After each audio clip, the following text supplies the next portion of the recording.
ॐ हरिं हृदय सत्मस्थं गुरुं देवं दयानिधिं वन्दे प्रणयनम्रेण चेतसा सर्वकामदम्। ॐ नास्था धर्मेण वसूचये नैव कामोपभोगे यद्भाव्यं तद्भवतु भगवन् पूर्वकर्मानुरूपम्। एतत् प्रार्थ्यं मम बहुमतं जन्म जन्मान्तरेऽपि त्वत्पादाम्बोरुहयुगगता निश्चला भक्तिरस्तु। ॐ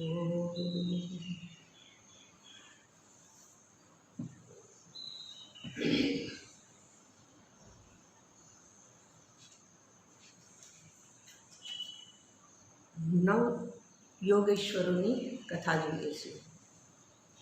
એની અંદરથી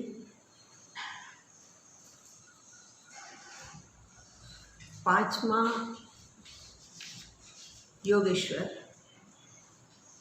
જેમનું નામ છે પિપ્પલાય, તો એ નિમિ રાજાના પ્રશ્નને અનુસરીને, કે જે એવું ઈચ્છે છે કે નારાયણ નામથી જે પ્રસિદ્ધ છે એ પરમાત્મા, એનું સ્વરૂપ શું છે, એવો નિમિ રાજાનો પ્રશ્ન છે. કોનું સ્વરૂપ પૂછે છે? જે નારાયણ છે. નારાયણ નર અયનમ, મનુષ્યના હૃદયમાં, જીવના હૃદયમાં જે રહેલા છે એ પરમાત્માનું સ્વરૂપ, એને જાણવા માટે પ્રશ્ન કરેલો છે. અને આ પિપ્પલાયન ઋષિ એના સંદર્ભમાં બતાવે છે, જેની અંદરના આપણે 36 સુધી શ્લોક જોયા. 2 શ્લોકમાં જવાબ જોયો. હવે જે 37મો શ્લોક છે એમાં બતાવવા જાય છે. જે આગળ બતાવ્યું કે પરમાત્મા તો એને જાણવા હોય તો શબ્દ એને માટે સાધન છે, પણ શબ્દ પણ સીધે સીધા, જેવી રીતે આપણે કોઈ પદાર્થને જાણવા માટે શબ્દનો પ્રયોગ કરીએ કે આ પુષ્પ છે, આ ઘડિયાળ છે, તો જેવી રીતે આપણે પદાર્થોને જાણીએ છીએ એવી રીતે પરમાત્માને જાણવાનું નથી. જે 36મા શ્લોકમાં શું બતાવ્યું કે વાણી ઇત્યાદિ એના સંદર્ભમાં નિરૂપણ કરે છે, પણ એ નિષેધ રૂપથી કરે છે. એટલે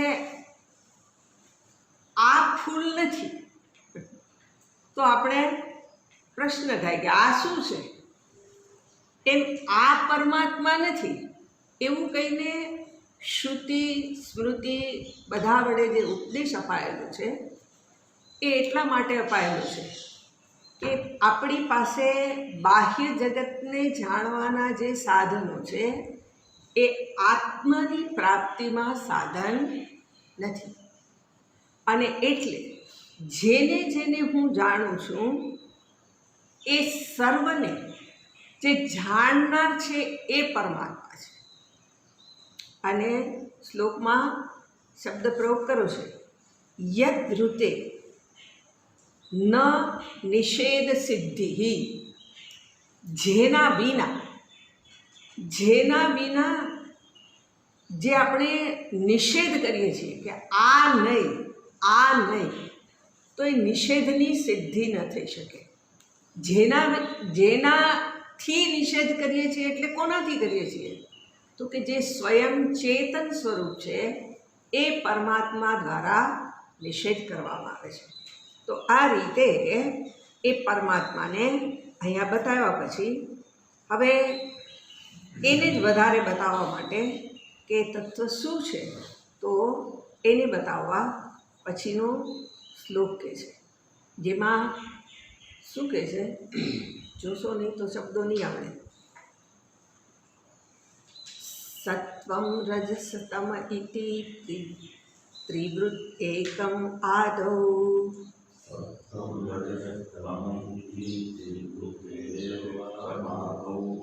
સૂત્રમ મહાનહમમિતિ પ્રવદન્તિ જીવમ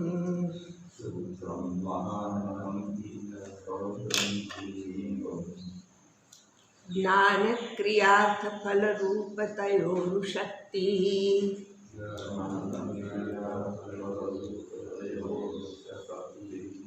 બ્રહ્મૈવ ભાતિ સદસચ્ચતયોઃ પરમ યત.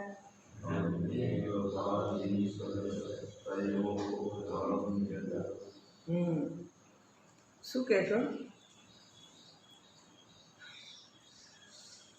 આ પરમાત્માને જાણવા માટે શું કહે છે તો જરા ચોથું પદ જોઈએ. બ્રહ્મ એવ ભાતિ, પરમાત્મા જ પ્રકાશિત થાય છે. ક્યાં રૂપે પ્રકાશિત થાય છે તો કે સત અસત ચ તયોઃ, જેને આપણે સત અને અસત કહીએ છીએ એ બેય વડે, સત અસત ચ તયોઃ, તેના વડે, સત અને અસત આ બેય વડે બ્રહ્મ એવ ભાતિ, એ પરમાત્મા જ પ્રકાશિત થાય છે.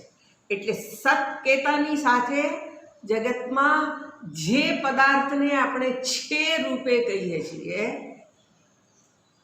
એ છે વસ્તુ મને પ્રકાશિત થાય છે, કારણ કે પરમાત્મા છે. કેવી રીતે છે તો કે અસ્તિ અસ્તિ અસ્તિ રૂપે. આગળ કીધું કે નિષેધ રૂપે પરમાત્માને જાણવાની વાત છે, પણ અહીંયા જોયું કે નિષેધ કરવો એટલે જેના વિના નિષેધ થાય એમ નથી. જેના વિના નિષેધ થાય એમ નથી તો જે છે એની સિદ્ધિ પણ કેનાથી થાય છે તો કે છે એ પરમાત્મા વડે. જો એ પરમાત્મા કે જે ચેતન સ્વરૂપ છે એ પરમાત્મા પ્રકાશિત થાય તો જ જગતમાં જે કાંઈ છે એ પ્રકાશિત થઈ શકે.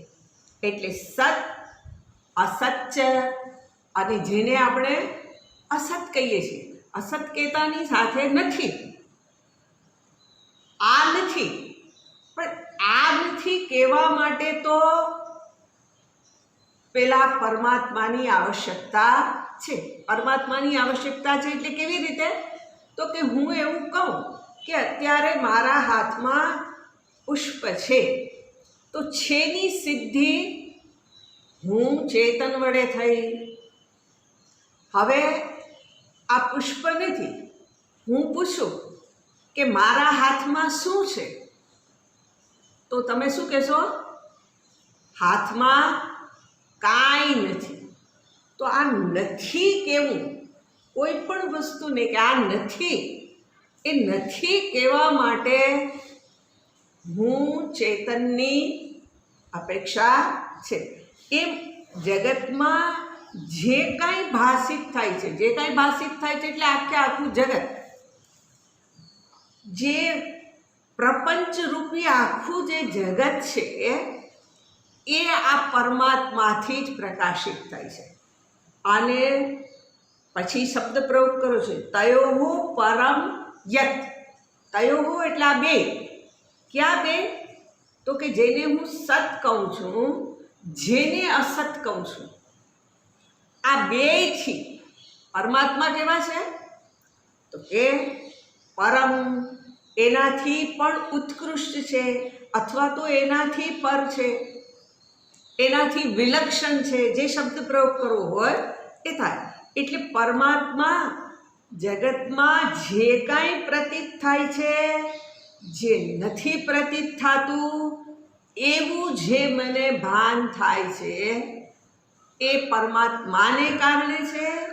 અને પરમાત્મા આ જેને જ્ઞાન થાય છે એમ જે હું કહું છું એનાથી પણ ઉત્કૃષ્ટ છે.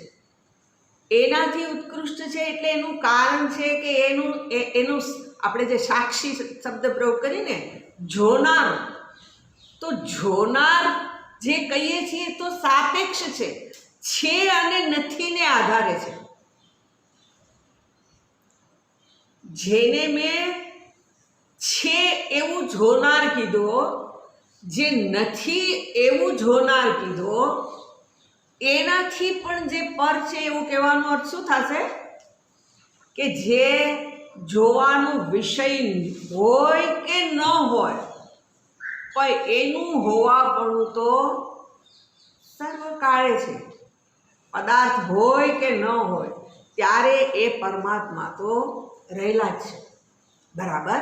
હવે એ જે પરમાત્મા છે એ પરમાત્માના સંદર્ભમાં કહે છે કે મારે પરમાત્માને જાણવા હોય, એનું મને જ્ઞાન, એનું મને ભાન કેવી રીતે થાય, તો એ ભાન માટેથી ને પછીની શબ્દ પ્રયોગ કર્યો છે કે સત્વમ રજઃ તમઃ ઇતિ ત્રિવૃત્ત એકમ આદૌ પૂર્વે. પૂર્વે શું છે તો શ્રુતિ જ કહે છે. આમાં આગળ આપણે જોયું હતું કે પૂર્વે એકમ આદૌ એટલે પૂર્વે એક પરમાત્મા જ હતા. હવે પરમાત્મા જે એક હતા એને તમે હવે શું થયું એમાં તો કે સત્વમ રજઃ તમઃ ઇતિ આ 3 ગુણ કીધા, ત્રિગુણાત્મિકા માયા. તો એ સત્વ રજસ તમ ઇતિ ત્રિવૃત્તમ, જેને આપણે ત્રિવૃત્ત કીધેલ છે. ઉપનિષદની અંદર આ જગતનું સર્જન કેમ થયું એ સર્જનને માટે આ ત્રિવૃત્ત કરણ બતાવેલું છે. ક્યાંક પંચીકરણ બતાવેલું છે. 5 પદાર્થોમાંથી જગત બન્યું. અને ત્રિવૃત્ત કરણનો અર્થ થાય જ્યાં 3 પદાર્થ એને આધારે સૃષ્ટિનું સર્જન થયેલું છે એવું બતાવેલું છે. તો એ સર્જન કેમ થયું એ મહત્વની વસ્તુ નથી, પણ અહીંયા શું કહેવું છે કે આ જે 3 ગુણ છે એને આપણે ત્રિવૃત્ત કહીએ છીએ. એ ત્રિવૃત્ત એમાં એને આધારે શું થયું તો કે એમાંથી જ સૃષ્ટિ બની. એટલે કેવી રીતે બની તો કે સૂત્રમ મહાન અહમ ઇતિ પ્રવદંતી જીવમ. હવે આ જે 3 છે એને જે 3 છે એમાંથી શું બન્યું તો કે એક બન્યું સૂત્રાત્મા, બીજો મહાન અને ત્રીજો અહમ અર્થાત અહંકાર. 3 બન્યા. કોણ 3 બન્યા? એક સૂત્રાત્મા, બીજો મહાન અને ત્રીજો જેને આપણે અહંકાર કહીએ છીએ. અને એ જ કોણ છે તો કે પ્રવદંતી જીવમ. આ પ્રમાણે જેને આપણે જાણીએ છીએ એને શાસ્ત્રમાં જીવ કીધેલો છે. બરાબર. અને હવે આ જે 3 રૂપે અભિવ્યક્ત થયો, 3 રૂપે અભિવ્યક્ત થયો એટલે સૂત્રાત્મા, મહાન અને અહંકાર, આ 3 રૂપે જે અભિવ્યક્ત થયો એના જ સંદર્ભ માટે છે. શું છે અહીંયા તો કે જ્ઞાન ક્રિયા અર્થ ફલ રૂપતયા પુરુષત્તિ. જે જ્ઞાન ક્રિયા જેને આપણે જ્ઞાન કહીએ છીએ, તો જ્ઞાનના રૂપમાં જે કાંઈ મને પ્રતીત થાય છે, જ્ઞાન, બીજું કહે છે ક્રિયાના રૂપમાંય મને જેની પ્રતીતિ થાય છે. અને ત્રીજું કે છે કે જેને આપણે અર્થ અર્થાત વિષયો કહીએ છીએ. અર્થનો અર્થ થશે વિષય. જ્ઞાન ક્રિયા અને વિષય રૂપે મને જે કાંઈ પણ પ્રતીત થાય છે એ બધું એ પરમાત્મા જ છે. એટલું જ નહીં, ફલરૂપતયા પુરુષક્તિ, એના આ જે જ્ઞાન ક્રિયા અને વિષયની સાથે જે કંઈ સંસર્ગ થયો, જે કંઈ પણ એની હારે સિદ્ધિ થઈ, એના વડે જે કાંઈ પ્રતીત થાય છે એ શેના વડે છે? તો કે ઉરુ શક્તિ. ઉરુ શક્તિ અને કોની છે? તો કે બ્રહ્મૈવ, એ બ્રહ્મની જ છે. ઉરુ શક્તિનો અર્થ થાય એ મહાન શક્તિ. ઉરુ શક્તિનો અર્થ એવો પણ કરી શકાશે કે જે એ પરમાત્માના અંતઃકરણ રૂપ, પરમાત્માને અંતઃકરણ નથી પણ એને જે અભિવ્યક્ત થવાનું આપણે શબ્દ પ્રયોગ કર્યો કે એ શું છે? તો કે એ પરમાત્માની શક્તિ છે. ઉરુ શક્તિનો અર્થ એવો કરી શકાય કે જે માયા શક્તિ છે, જે મહાન છે અને જેનાથી આ સૃષ્ટિનું સર્જન થયેલું છે. તો આ જે બ્રહ્મની આ પ્રકારની જે શક્તિ છે એ શક્તિથી જ શું થાય છે? તો કે આ સમગ્ર જગત છે એ ઉત્પન્ન થયેલું, એ ઉત્પન્ન થયેલું દેખાય છે, એમાં ક્રિયા દેખાય છે, એની અંદર પદાર્થોની સાથે સંસર્ગ કરું તો મને એનું જ્ઞાન પણ થાય છે. એટલે જ્ઞાન ક્રિયા અને વિષયો રૂપે જે કાંઈ પણ પ્રતીત થાય છે એ વાસ્તવમાં બ્રહ્મ એવ ભાતિ. આ બધું ક્યારે પ્રકાશિત થાય? તો કે જ્યારે બ્રહ્મ પ્રકાશિત થાય, પરમાત્મા પ્રકાશિત થાય ત્યારે જ આ બધું પ્રકાશિત છે. આપણે શરૂઆતમાં જોયું, જે છે એવું કહીએ છીએ, નથી એવું કહીએ છીએ. આ સર્વને પ્રકાશિત કરનાર પરમાત્મા જ છે. એટલે આપણે સંગતિમાં એવું જોયું કે જેના વિના આ જગતની અંદર છે અને નથી કહેવાય છે, એ જેને કારણે કહેવાય છે એ સ્વયં પરમાત્મા છે. અથવા તો એ જ જેને હું નારાયણ નામથી ઓળખું છું એ પરમાત્માનું આ સ્વરૂપ છે. એ રૂપે એની પ્રતીતિ થાય છે. એટલે પરમાત્માની ઓળખાણ પૂછી છે નિમિ રાજાએ, એનો જવાબ આ પિપ્પલાયન ઋષિ આપી રહ્યા છે. હવે 38મા શ્લોકમાં બતાવે છે. શું કહે 38મા શ્લોકની અંદર? નાત્મા જનાનન મરિષ્યતિ નૈધતે સૌ, નાત્મા જજાન મરિષ્યતિ નૈષ્યતે શો, નક્ષીયતે સવન વિચારિણામ હિ, નક્ષીયતે સવન વિચારિણામ હિ, સર્વત્ર શશ્વદન પાય લબ્ધિ માત્રમ, સર્વત્ર શશ્વદનપાયિપલબ્ધિ માત્રમ, પ્રાણો યથેન્દ્રિય બલેન વિકલ્પિતમ સત, પ્રાણો યતેન્દ્રિય બલેન વિકલ્પિતં સત. એટલે આગળ જોયું કે પરમાત્મા જ સર્વરૂપે છે. જગતમાં જે કાંઈ પણ મને પ્રતીત થાય છે એ સર્વરૂપે આત્મા જ છે. હવે એ સર્વરૂપે જે આત્મા છે એવું કીધું એટલે જો એ સર્વરૂપે હોય તો પછી આપણને તો જગતમાં આવું જોવા મળે છે. શું જોવા મળે છે?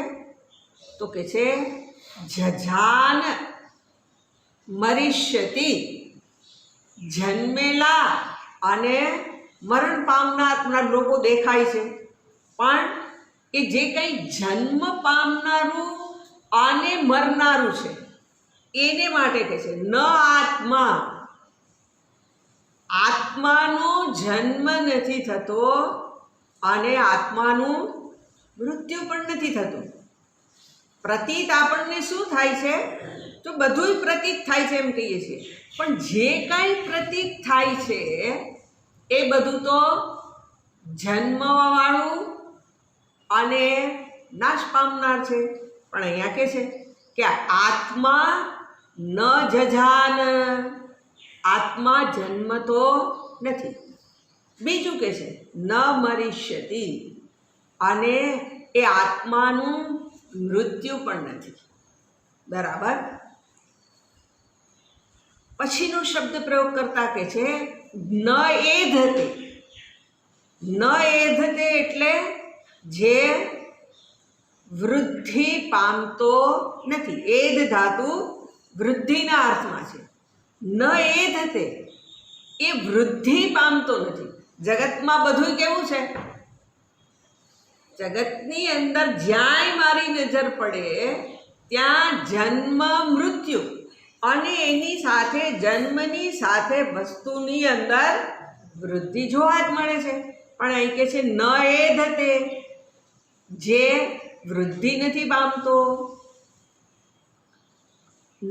અસૌ ન ક્ષીયતે, આ ક્ષય પણ નથી પામતો. એટલે પેલા 6 વિકાર કહીએ છીએ, એ 6 વિકારની અંદરથી અહીંયા શું કહે છે કે આત્માની અંદર આ વિકારો નથી. નક્ષીયતે. તો આ બધું ક્યાં થાય છે? તો કે છે વ્યભિચારિણામ હિ. જગતમાં જે કાંઈ વ્યભિચાર પામે છે, વ્યભિચાર પામે છે એટલે બદલાતું રહે છે. જેની અંદર જગતના પદાર્થો કેવા છે? તો કે પરિવર્તનશીલ છે. એટલે જે જગત કે જેમાં સતત પરિવર્તન ચાલુ છે, જેની અંદર ક્રિયા, સંકલ્પ કે પછી અભાવ, જે કાંઈ પણ કહીએ છીએ એ સર્વનો જે કેવો છે તો કે સમન્વિત, એ સર્વનો એ સાક્ષી છે. આ જે કંઈ પરિવર્તન પામે છે, પણ પરિવર્તન થાય છે એને જે જુએ છે. દાખલા તરીકે આપણો જ સંઘાત, તો જન્મ મેં નથી જોયો, પણ મેં સાંભળ્યું છે કે આ દેહનો જન્મ થયો. જન્મ થયો પણ પછીનું મને કાંઈ સ્મરણ નથી, એટલે મોટો થવા માંડ્યો. પછી હવે કેવું થયું? તો કે મારો જન્મ થયો એને મેં જાણ્યો. એ જન્મ પછીથી એની વૃદ્ધિ થઈ, પોતાનું બાળપણ, યુવાન છો તો યુવાની, અને હવે જે ક્ષય થાય છે, જે ધીમે ધીમે વૃદ્ધિ પામતો જાય છે, તો એ વૃદ્ધિને પામે છે એનો જે સાક્ષી છે. સવનવિત કોનો સાક્ષી છે? તો કે વ્યભિચારિણામ હિ. જગતમાં જે કાંઈ બદલાય છે, જે કંઈ પરિવર્તનને પામે છે, એ બધા જ નામ અને રૂપનો જે સાક્ષી છે. બરાબર. આવું કહીને એટલે આ બધું જેની અંદર આપણે એવું કીધું કે જન્મ, મૃત્યુ, વૃદ્ધિ, ઘટાડો, જે કાંઈ પણ કહીએ છીએ એ બધું કેવું છે? તો કે એક કાળમાં થાય છે, સમયમાં થાય છે, એક સ્થાનની અંદર થાય છે. આ બધી વસ્તુ દેશ, કાળ અને વસ્તુને આધારે પરિચ્છિન્ન છે. આ જે કંઈ પરિચ્છિન્ન છે એ સર્વનો જે જોનારો છે એ કેવો છે? તો કે એ શાશ્વત. એટલા માટે એને માટે ત્રીજા પદમાં બતાવ્યું સર્વત્ર શાશ્વત. જે સર્વત્ર, સર્વત્ર કહેતાની સાથે સર્વ દેશમાં એટલું જ નહીં, શાશ્વત કહેતાની સાથે જે શાશ્વત છે, શાશ્વત કોને કહેવાય?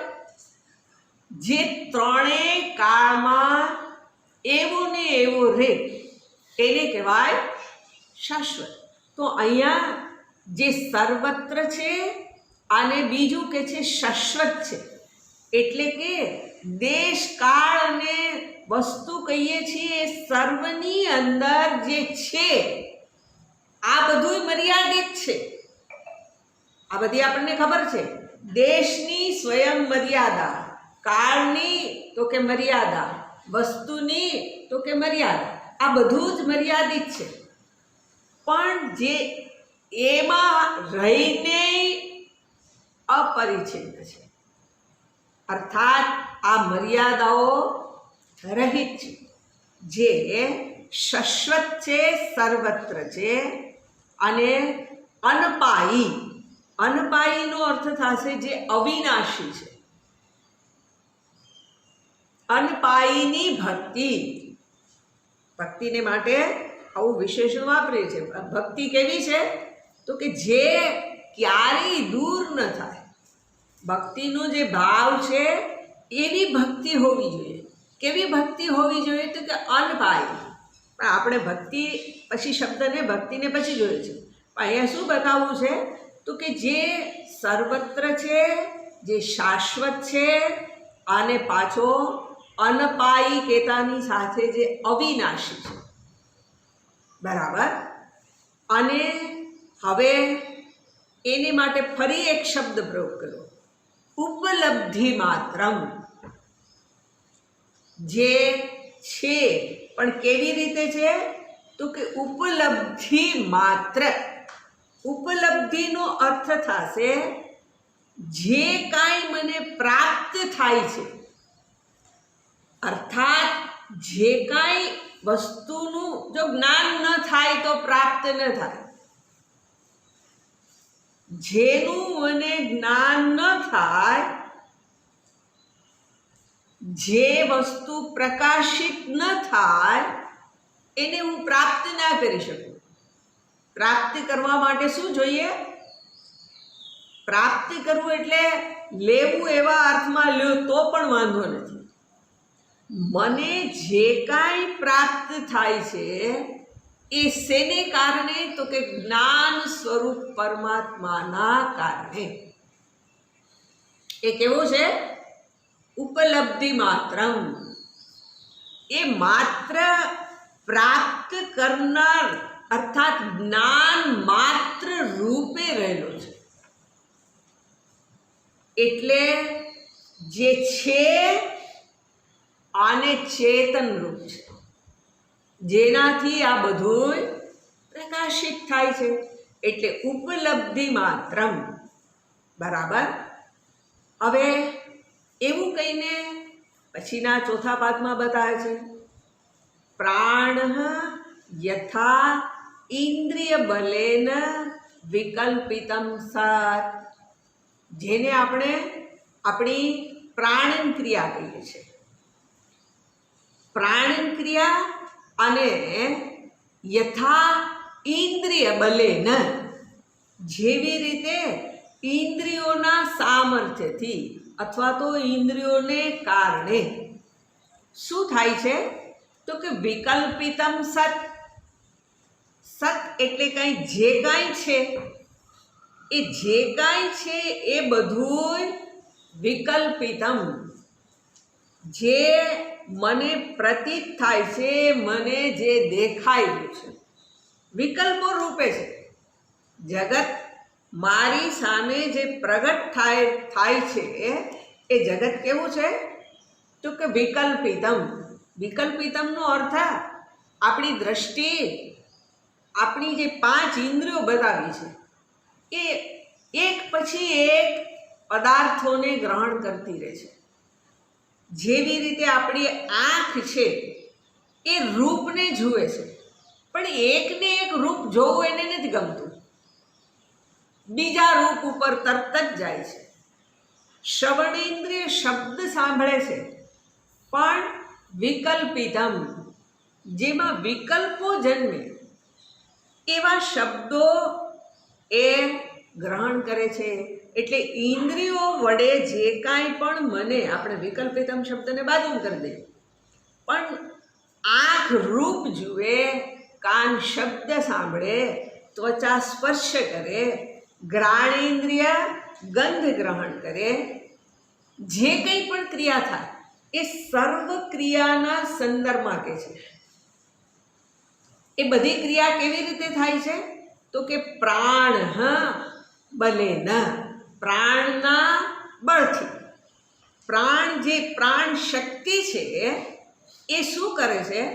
તો કે આ દરેક વસ્તુને પ્રવૃત્ત રાખવાનું સામર્થ્ય પ્રદાન કરે છે. જગતના આપણા જ સંઘાતની અંદર જ આ પ્રાણ છે એવું નહીં, પણ પ્રાણ તો ક્યાં છે? સમષ્ટિમાં પણ રહેલા છે. સમષ્ટિમાં રહેલા જે પ્રાણ છે એ પ્રાણ શું કરે છે? તો કે પેલા જે બીજ છે એને ઉગાડે, એની વૃદ્ધિ કરે, એને વૃદ્ધિ કરીને શું કરે? તો કે એને હલાવે, ડોલાવે, આ બધું કરે. જે વાયુને કારણે વનસ્પતિ જે ઉગી, તો એની અંદર પણ પ્રાણનો જ સંચાર છે. જગતના દરેક જીવો, એ દરેક જીવ આ પ્રાણના હોવા માત્રથી શું થાય છે? તો કે એની અંદર ચલન થાય છે. અને આ સર્વની અંદર જે ભેદ છે એ ઉપાધિના છે. એ પરમાત્મા તો સર્વની અંદર એક રૂપે જ રહેલો છે. આગળ વાત બતાવી છે. તો આ પરમાત્મા કે જે એક રૂપે જ રહી અને જે આ એક સંઘાતની વાત બતાવી કે એની અંદર એનો જન્મ, મૃત્યુ, વૃદ્ધિ, એનો ક્ષય અને જે કાંઈ વ્યભિચાર થાય છે એનું જે સાક્ષી છે, જે સર્વત્ર છે, શાશ્વત છે અને અવિનાશી છે, એ પરમાત્મા માત્ર જ્ઞાન સ્વરૂપ છે. આ શ્લોકની અંદર આપણને આવું બતાવ્યું. અને આ જે સંઘાતની અંદર જે કંઈ પણ ઇન્દ્રિયો, મન, બુદ્ધિ, સર્વની જે પ્રવૃત્તિ થાય છે એ પ્રવૃત્તિને ચલાવનાર રૂપે એ પ્રાણ છે. અને પ્રાણ એક છે. પ્રાણ છે એ રીતે કોણ રહેલું છે? તો કે પરમાત્મા છે. બરાબર. હવે આવું કીધા પછી સર્વત્ર પરમાત્મા છે, સર્વ રૂપે પરમાત્મા છે એવું કીધું. સર્વની અંદર રહેલા જે પ્રાણ રૂપે પરમાત્મા છે એવું કીધું. એટલે હવે આ પ્રાણ ક્રિયા ક્યાં ક્યાં થાય છે? આવું કદાચ આપણા મનમાં પ્રશ્ન હોય તો એને પછીના શ્લોકની અંદર બતાવતા શું કહે છે? અંડેષુ પેશિષુ તરુષ્વ વિનિશ્ચિતેષુ, અંડેષુ પેશિષુ તરુષ્વ વિનિશ્ચિતેષુ, પ્રાણો હિ જીવમુપધાવતિ તત્ર તત્ર, પ્રાણો હિ જીવમુપધાવતિ તત્ર તત્ર, સન્નેયદિન્દ્રિયગણેહમિ ચ પ્રસુપ્તે, સન્નેયદિન્દ્રિયગણેહમિ ચ પ્રસુપ્તે, કૂટસ્થ આશયમૃતે તદનુસ્મૃતિર્નઃ, કૂટસ્થ આશ્રયમૃતે તદનુસ્મૃતિર્નઃ. શું કહે છે? જગતમાં જે કાંઈ પણ ઉત્પન્ન થયેલા જીવો છે એ આ ચાર અંતર્ગત જ છે. એને બતાવ્યા. એની ઉત્પત્તિ કેવી રીતે થઈ? તો કે છે અંડેષુ, કેટલાક જીવોની ઉત્પત્તિ ઈંડામાંથી થઈ. બીજું કે છે પેશિષુ. પેશિષુ એટલે આપણે જેને ગર્ભ કહીએ છીએ, એ ગર્ભની ઉપર જે ઓર વીંટાયેલું હોય એને કહે છે પેશિષુ. એને બીજું કેવું હોય તો જરાયુજ કહેવાય. જે અંડ રૂપે રહેલા છે એમાં, જે જરાયુજ રૂપે રહેલા છે એમાં તરુષુ. તરુષુ એટલે જે પેલું છોડ કે વૃક્ષ જે કહીએ છીએ એ કેવી રીતે રહેલું છે એની અંદર? તો કે એ જમીનની અંદર બીજ હતું, એ જમીનને ફાડીને બહાર આવ્યું એટલે એને ઉદ્ભીજ કીધું. જે ત્રીજાની ઉત્પત્તિ થઈ એ એ કેવી રીતે થઈ છે? તો કે તરુષુ પેલા વૃક્ષની અંદર, એમાં સપ્તમી બધાયની વાપરી છે, અવિનિશ્ચિતેષુ. અને અવિનિશ્ચિત શબ્દનો અર્થ થાય કે જે સ્વેદજ છે. સ્વેદજ છે એટલે કેવી રીતે એની ઉત્પત્તિ થાય છે એના માટે નિશ્ચય નથી. બધાય જે સૂક્ષ્મ જીવો છે એવા બતાવે છે, જૂ, માકડ ઇત્યાદિ, કે જે આપણને આમ ખબર નથી પડતી, પણ નાના નાના જીવજંતુ, કહેવાનો અર્થ જે સૂક્ષ્મ રૂપે રહેલા છે, જે નાના નાના છે એવા જંતુઓ કે જે સ્વેદજ છે, અર્થાત પરસેવામાંથી ઉત્પન્ન થયા એમ કહેવાય. પણ માત્ર પરસેવામાંથી જ ઉત્પન્ન થયા એવું નિશ્ચિત ન કરી શકાય. એટલા માટે, કારણ કે લાકડાની અંદરથી માકડ ક્યાંથી જન્મ્યા? તો કે કાષ્ઠમાંથી. તો હવે એ કાષ્ઠની અંદર આપણને એવું નથી ખ્યાલ કે એમાં પરસેવો એને થાય છે કે નહીં, પણ એ અનિશ્ચિતે શું, અર્થાત જે સ્વેદજ રૂપે જન્મ્યા, ઉત્પન્ન થયા, કે જે આ પ્રમાણે નાના નાના જીવજંતુઓ છે. હવે એ બધાયની અંદર શું છે? તો કે છે પ્રાણ હિ ધાવતી તત્ર તત્ર. આ જે કાંઈ ઉત્પન્ન થયેલું છે એ ઉત્પન્ન થયેલું છે એની અંદર તત્ર તત્ર, ત્યાં ત્યાં, પ્રાણ ધાવતી, પેલું વાયુ છે એનું ત્યાં સંચારણ થતું જ રહે છે.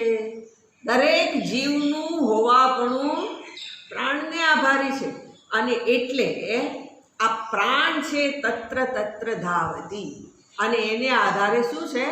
તો કે હિ જીવનમ, એને કારણે જ સર્વ જીવોનું જીવન છે. બરાબર? એટલે વ્યક્તિ તરીકે મનુષ્યનું જે જીવન કહીએ તો યાય પ્રાણ છે, પ્રાણ રોકાઈ ગયા, એનું દોડવાનું, પ્રાણનું આમાં જે દોડવાનું રોકાઈ જાય તો શું થાય? તો કે તો કામ પૂરું થઈ જાય. જોવા જેવું છે કે પ્રાણ દોડે એ ક્યારે દોડે? કે તમે નાના હો તો પ્રાણ દોડી શકે, એનું દોડવાનું ફાસ હોય. પછી શું?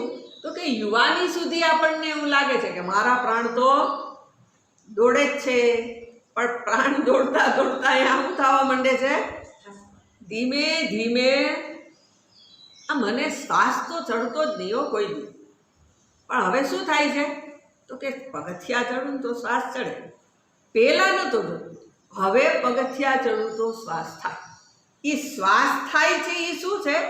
પ્રાણ એની ગતિ ધીમી પડી છે. પછી ધીમી પડતા પડતા શું થાય?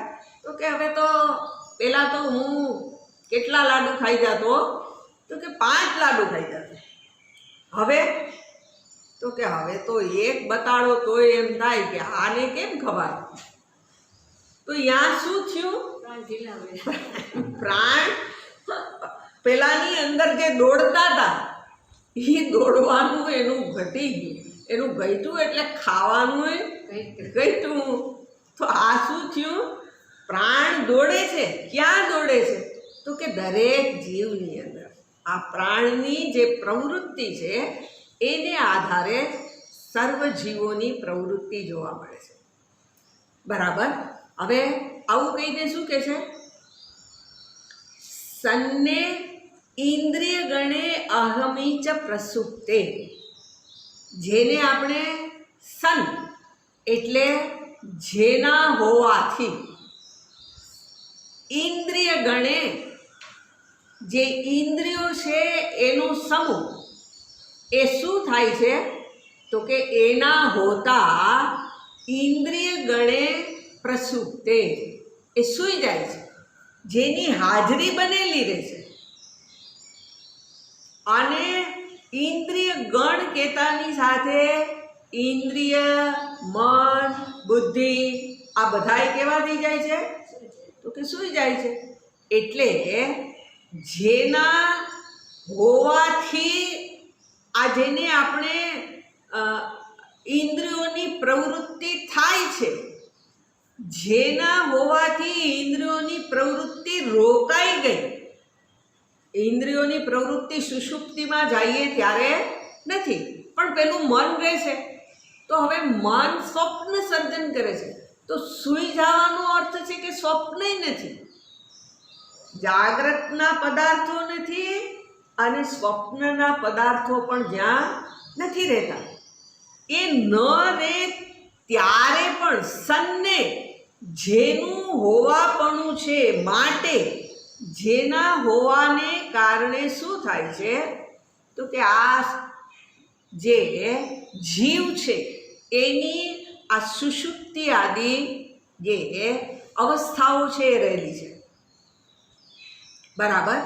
હવે સુષુપ્તિમાં તો નથી ને, ત્યાં તો એ સૂઈ ગયો ને. આપણે શું કહીએ છીએ? જ્યાં હું સૂઈ ગયો એટલે હુંનો અર્થ તો આપણે આત્મા કરેલો છે. તો ત્યાં તો એ નથી ને, ત્યાં એ સૂઈ ગયો ને. જેમ મારી ઇન્દ્રિયો, મન, બુદ્ધિ સૂઈ ગયા એમ આત્મા સૂઈ ગયો ને. તો કે છે એવું નથી. એવું નથી એને બતાવતા શું કે છે? કૂટસ્થ, જેને આપણે કૂટસ્થ કીધો છે. જે કૂટની જેમ, એરણની જેમ જે સ્થિત થઈને રહેલો છે, જેની અંદર કોઈ ફેરફાર નથી થતા, એ કૂટસ્થ. એનું શું થાય છે? તો કે આશય મૃતે. એ કેવો છે? આશય એટલે અંતઃકરણ અને ઋતે એના વિના. કૂટસ્થ કેવો છે? તો કે જ્યાં અંતઃકરણની પ્રવૃત્તિ નથી રહેતી, અર્થાત સુષુપ્તિની અંદર એ કૂટસ્થ છે એ તો રહે છે. અંતઃકરણની પ્રવૃત્તિ ન રહેવા છતાં પણ જે રહે છે, અને એ રહે છે એની તમને ખાતરી શું? કેમ ખબર પડે કે એ સુષુપ્તિમાંય હતો? તો કે છે આશય મૃતે તદ અનુસ્મૃતિ નહ. નહ એટલે આપણને. ત્યાં શું થાય છે? તદ અનુસ્મૃતિ, એની પાછળ. અનુ એટલે પાછળ. એ જે છે એનું એ હોવાને કારણે મને સ્મૃતિ થાય છે. હવે સ્મૃતિ કહીએ છીએ તો એ સુષુપ્તિમાં નહીં થાય. સ્મૃતિ ક્યારે થાય છે? જાગું છું ત્યારે. હવે હું જાગું છું ત્યારે મને સ્મૃતિ થાય છે. સ્મૃતિ થાય છે એટલે યાદ આવે છે. શું યાદ આવે છે? તો કે આજ તો મને એકેય સ્વપ્ન આવ્યું જ નહીં. આજ તો મેં પડખું ફેર્યું એની મને ખબર જ ન પડી. અથવા તો ઘરનું કોઈ સભ્ય બહાર ગયો હોય, અથવા એણે ઘરમાં જ હોય ને કાંઈક એને રાંધીને ખાઈ લીધું, જે કાંઈ કેવું હોય એ જે કર્યું હોય મને તો કાંઈ ખબર ન પડી. હવે ઘસઘસાટ ઊંઘી ગયો. તો હું ઘસઘસાટ ઊંઘી ગયો, મને કાંઈ ન ખબર પડી, એની સ્મૃતિ, એની યાદ યદ વિના આશય મૃતે જે કીધું છે ને, જે આ ચૈતન્ય યા એની હાજરી ન હોત તો આ ભાન ન થાય, આ સ્મૃતિ ના થાય. એટલે જે કેવો છે? તો કે આ જે કાંઈ પણ પ્રતીત થાય છે એ પ્રતીતિ જે પરમાત્માને કારણે છે. બરાબર. હવે એનો અર્થ એવો થઈ ગયો કે આ પરમાત્મા સર્વની અંદર રહેલા છે. આગળ જે એને અવિનાશી બતાવ્યા, તો એ પરમાત્મા એ સર્વમાં છે, સર્વકાળે છે, અને છતાંય આપણને એની પ્રતીતિ નથી થતી, આપણને એનો સાક્ષાત્કાર નથી થતો. આપણે શું કરવા ઈચ્છીએ છીએ? આ પરમાત્માનો સાક્ષાત્કાર કરવો છે, પરમાત્માનું સ્વરૂપ જાણવું છે. સ્વરૂપ જાણવું છે એટલે શું કરવું છે? એનું સ્વરૂપ જાણી લઈએ તો એની આપણને સિદ્ધિ થાય. એટલે અહીંયા જે તમે કહો છો કે આ પરમાત્મા કે જે આત્મરૂપે જ રહેલા છે, સર્વ કાળે મારી સર્વ અવસ્થામાં છે, હું સૂઈ જાઉં ત્યારે છે, તો પછી એની મને પ્રતીતિ કેમ નથી થતી કે આ પરમાત્મા હું છું, આ બ્રહ્મ હું છું? તો એનું કારણ છે જે હવે બતાવવા જાય છે કે મારા ચિત્તની શુદ્ધિ નથી. જો ચિત્ત શુદ્ધ હોય તો આ પરમાત્મા છે એનો સાક્ષાત્કાર કરવો આસાન છે. એનો સાક્ષાત્કાર કરવા માટે શાસ્ત્રની અંદર નિયમ છે. શું નિયમ છે? તો કે જે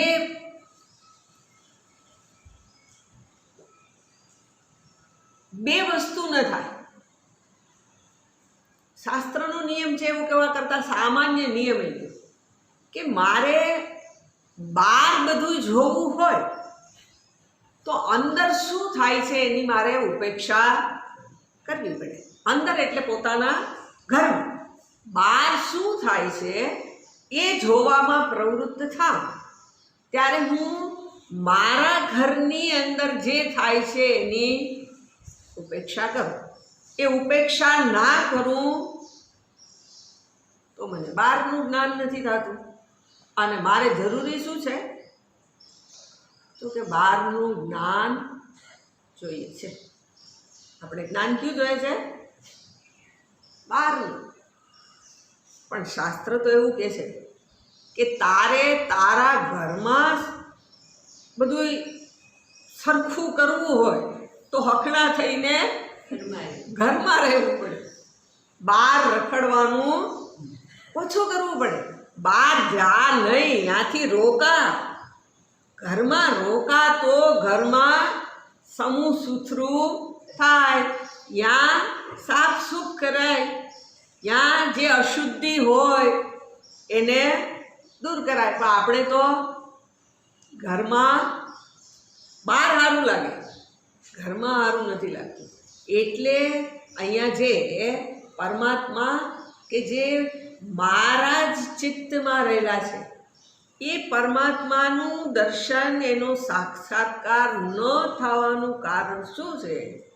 તો કે એ ચિત્ત મેલું છે, ત્યાં અશુદ્ધિ છે, ત્યાં બાવા ઝાડા જામેલા છે. એને વાસણો લઈ, સાવરણી લઈ, સાવરણો લઈ, કપડું લઈ શું કરવું પડશે? તો કે ઝાપટ ઝૂપટ ને પછી આ કપડું મારવું પડશે, પોતું. ત્યારે એ સપાટી ચકચકિત થાય. આવું ન થાય ત્યાં સુધી એવા અંતઃકરણની અંદર પરમાત્માનો સાક્ષાત્કાર ન થાય. એટલે હવે જેને મારે અંતઃકરણ તો પવિત્ર કરવું જ છે. હાલ તો કે અંતઃકરણ પવિત્ર કરવા માટે એક શું છે? તો કે એક જ્ઞાન છે, એ સાધન છે. અંતઃકરણની શુદ્ધિ માટે જ્ઞાન એક સાધન છે. અને બીજું પણ એક સાધન છે જેને ભક્તિ કહેવામાં આવે છે.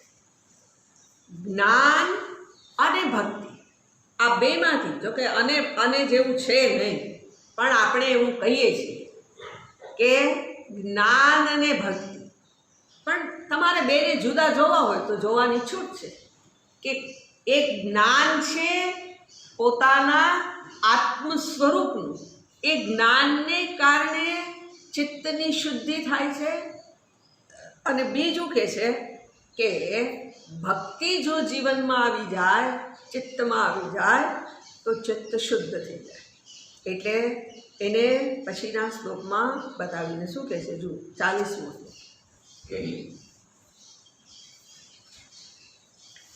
અર્હ્યબ્જનાભચરણે ક્ષણયોર્ભક્ત્યા યજ્ઞાભચરણે ક્ષણયોર્ભક્ત્યા ચેતો મલાનિ વિધમે ગુણકર્મજાની ચેતો મલાનિ વિદમે ગુણકર્મજાની તસ્મિન વિશુદ્ધ ઉપલભ્યત આત્મતત્વં તસ્મિन् વિશુદ્ધ ઉપલભ્યતાત્મતત્ત્વં સાક્ષાદ યથામલદૃશો સવિતૃપ્રકાશઃ. સાક્ષાत् યથા મલદૃશો સવિતૃપ્રકાશઃ. શું કહે છે? યહ હિ અબ્જ નાભ ચરણ એષણયા ઉરુભક્ત્યા. અહીંયા યહ હિ જે જ શેનાથી કે છે? તો કે અબ્જ નાભ ચરણ એષણયા. અબ્જ જે પાણી કહીએ છીએ એ અબ્જ નાભ. પાણી અને એમાંથી જે ઉત્પન્ન થનાર પેલું જે કમળ છે, એ કમળ જેની નાભીમાંથી નીકળેલું છે એટલે અબ્જનાથ. નાભ એવો પણ શબ્દ છે અને ક્યાંક નાથ એવો પણ શબ્દ છે. જે કેવા છે?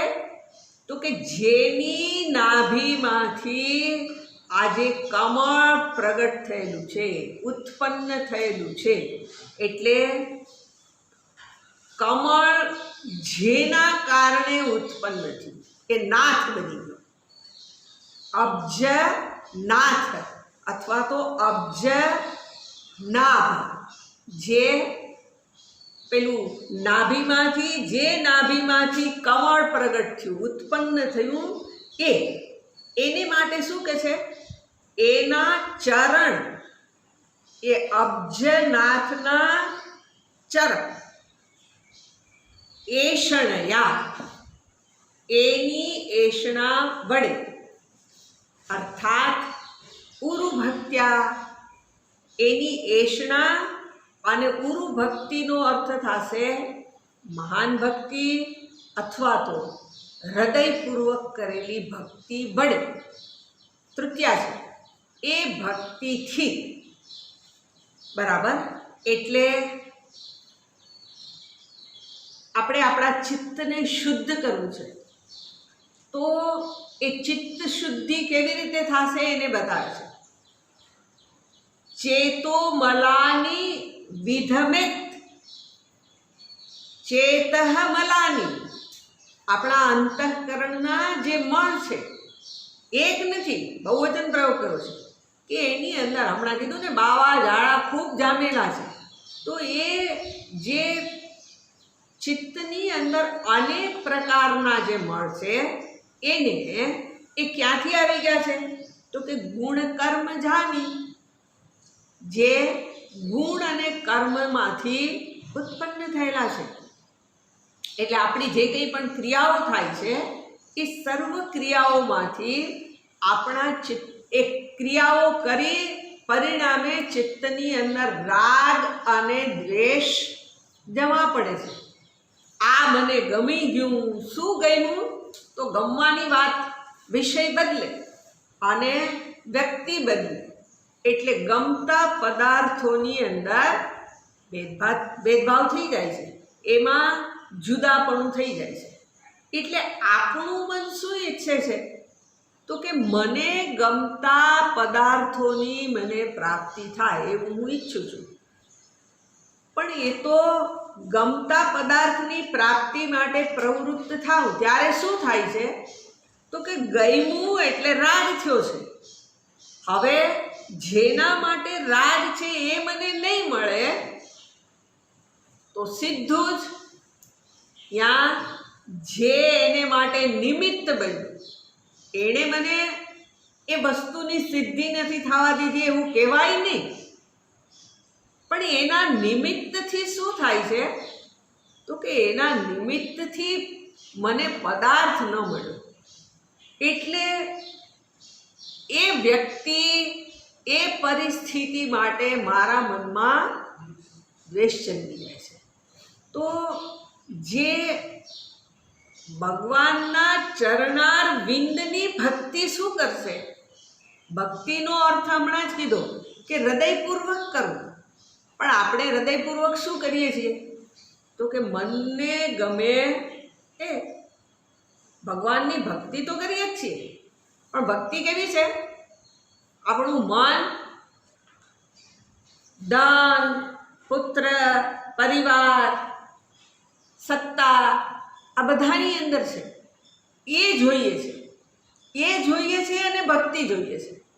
તો કે એવું બે નહીં થાય. હમણાં જ કીધું હતું કે કાં તમારે બહાર પ્રવૃત્તિ કરવી પડે અને કાં તમારે અંદર પ્રવૃત્તિ કરવી પડે.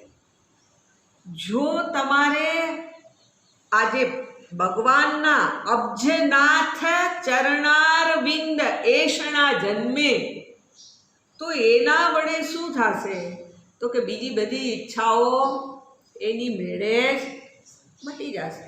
ઈચ્છાને દૂર કરવા પ્રયત્ન નહીં કરવો પડે. શું થઈ ગયું? ભક્તિ પહેલાના માટે થઈ ગઈ. કેવી ભક્તિ થઈ ગઈ તો કે જેવી મને વ્યક્તિ બદલે એટલે ફરી પાછું એનું ગમવું બદલી જાય છે. કોકને શબ્દ ગમે, કોકને સ્પર્શ ગમે, કોઈને રસ ગમે, કોઈને ગંધ ગમે, કોઈને જે પણ ગમતું હોય. તો એ 5 વિષયો છે, એ 5 વિષયની અંદરથી એકમાં ચિત્ત પ્રબળ રૂપે લાગેલું છે અને એને જ માટેની પ્રવૃત્તિ જીવનભર થાય છે અને એમાં જ જે મને ગમે એમાં ચિત્તનું રમણ થાય છે. આપણું ચિત્ત કેવું છે? જે મને ગમે છે એની જ મનમાં, એને શબ્દ પ્રયોગ કરવો તો એવું કહેવાય કે એની જ મનમાં લાલસા હોય છે. આ મને મળે, પણ એ જે મળ્યું છે એને આપણે જોયું નથી કે આ મળ્યું ને મને કેટલું એમાંથી સુખ મળ્યું.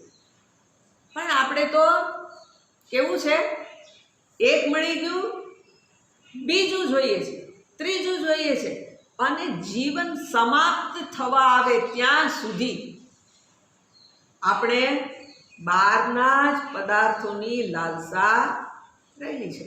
પણ અહીંયા એવું કહે છે કે આ ચેતોમલાની વિધમે, એ જે અંતઃકરણના જે મલ છે એની નિવૃત્તિ કરવી હોય તો શું કરવું પડશે તો કે છે અબ્જનાભ ચરણ એષણયા. આ સાધન બતાવ્યું. ભગવાનના ચરણ કમળની એની ઈચ્છા કરવી, એને ચિત્તમાં રાખવું. જેમ આપણે એવું કહીએ છીએ કે મને જે ગમતું હોય એ પદાર્થ, આપણું મન ગમે એ કરતું હોય તો ચિંતન કોનું કરી લેશે? પોતાના રાગના વિષયનું. અને કદીક જેને માટે દ્વેષ થયો છે એનું ચિંતન કરી લે છે. એટલે જે ચિત્ત છે એ તો ક્યાંક રોગાઈ ગયેલું જ છે અને એની સાથે આપણે ભગવાનની ભક્તિ કરીએ છીએ. એટલે લાલસા પદાર્થોની છે અને ભગવાનની ભક્તિ કરીએ છીએ. નામ લઈએ છીએ, એની સ્તુતિ ઇત્યાદિ કરીએ, આપણે એની બાઉન્ડ્રી બાંધી છે. આટલી વારમાં આ થઈ જવું જોઈએ, આ સમયે થઈ જવું જોઈએ. જો આપણા મનને જોવા જેવું છે કે મારે આ સમયે આ કરવું છે, એ પછીના સમયમાં શું તો કે મારે કેટલા કામ છે. કેટલા કામ છે એટલે પેલાની સાથે તો કે એક કામ છે, બીજાની સાથે તો કે બીજું છે, અને વળી ત્રીજાને કહી રાખ્યું કે હું આવીશ. આવું આપણું આ પ્રવૃત્તિ છે જીવનભરની, દિવસભરની, જીવનભરની. અને એની વચ્ચે બાંધેલા સમયમાં હું ભગવાનની ભક્તિ કરું છું. તો આપણા મનમાં એ પરમાત્માની લાલસા નથી, એને માટેનો સમય નથી. સમય કાઢ્યો છે એ નિશ્ચિત કરી દીધો છે. શેને માટે? તો કે હું ભક્ત કહેવા માટે. લોકોને શું લાગે કે આહા તો આટલી કલાક ભગવાનનું ભજન કરે છે. આપણી પ્રવૃત્તિને આધારે બધાય ઓળખે આપણને. કેવી રીતે ઓળખે? તો કે આ આટલું આટલું કરે, આમ સવારમાં રોજ સત્સંગ. તો હવે કોકને ભક્તય લાગે ને કોકને નહીં લાગે કાંઈ. તો આપણે આપણી મનથી કહીએ છીએ કે આપણે ભગવાનના ભક્ત છીએ. બીજાને પૂછીએ તો એ શું કહે એ કાંઈ નક્કી નથી.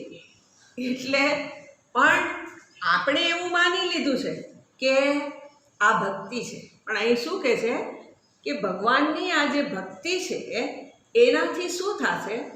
તો કે તસ્મિન વિશુદ્ધ ઉપલબ્ધતા. એ ભક્તિ જે કરવામાં આવે, એ ભગવાનનું ભજન કરવામાં આવે, ફરી ફરી કરવામાં આવે, તો એના દ્વારા વિશુદ્ધ ઉપલબ્ધતા આત્મતત્વમ. જે મારું આત્મતત્વમ એટલે અંતઃકરણ, જ્યાં તત્વ પ્રકાશિત થાય છે એ કારણ કે આત્મા તો વિશુદ્ધ જ છે, એને વિશુદ્ધ કરવાનો નથી. જે અંતઃકરણ છે એ વિશુદ્ધ બનશે. અને એટલે એટલા માટે શું કહે છે? સાક્ષાત યથા અમલ દૃશ્ય સવિતૃ પ્રકાશ.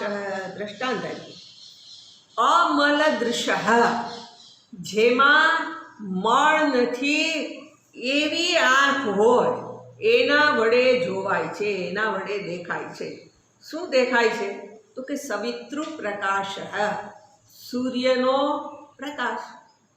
સૂર્યનો પ્રકાશ ક્યારે દેખાય છે? તો કે જેની આંખમાં કણું નથી પડી ગયું. સૌથી પહેલું આંખ તો સારી છે, પણ આંખમાં કણું પડી જાય તો કે તો સૂર્યપ્રકાશ દેખાય નહીં. આપણે ધરારથી આંખ બંધ રાખવી પડે આમ કરીને. એટલે એ અથવા તો બીજું આંખમાં કંઈક પડ્યું હોય, એ બીજું મોતિયો આવતો હોય તો પણ શું થશે? તો કે આ જે સૂર્યપ્રકાશ છે એને હું જોઈ નહીં શકું, પણ આંખમાંથી કણું કાઢી શકાય અને મોતિયો પણ ઉતરાવી શકાય. આજે આંખની અંદર જે સમસ્યા થઈ છે એ આંખ જો બરાબર થઈ જાય તો શું થઈ જાય? તો કે તો પેલો સૂર્યનો પ્રકાશ છે એને હું જોઈ શકું છું. એટલે એવી જ રીતે શું છે?